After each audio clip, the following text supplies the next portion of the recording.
This episode of Paddling TV is brought to you by BIC Sport Paddle Surf, helping you have more fun and fitness on the water since 1979.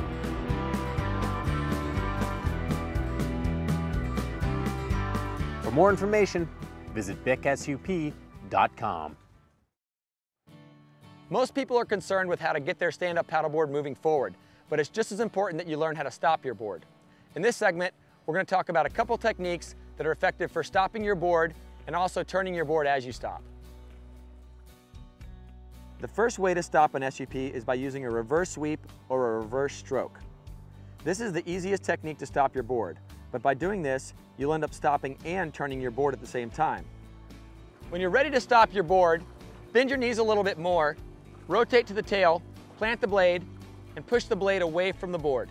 This is going to slow you down, stop you, and also turn the board 90 degrees. Something to keep in mind when you're doing this is that your board should stay as flat and quiet as possible throughout the stroke. A more advanced method of stopping your board involves stepping back and sinking the tail of your board to create drag in the water.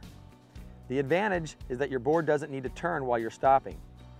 When we're stepping back to the tail to stop, we need to think about which foot we're going to want in front once we do come to a stop.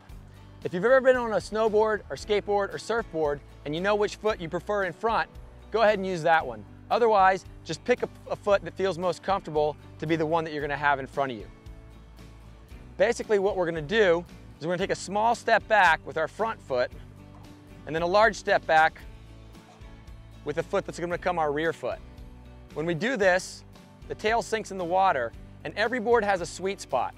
So you're going to find that sweet spot where the board sinks effectively, but you still remain balanced. Speaking of balance, this is where your paddle comes in during the move. You want to keep the blade of the paddle either in the water or right on the surface of the water throughout the move. This allows you to quickly and easily brace with your paddle against the water if you start losing your balance. On that note, bracing is the topic of our next segment.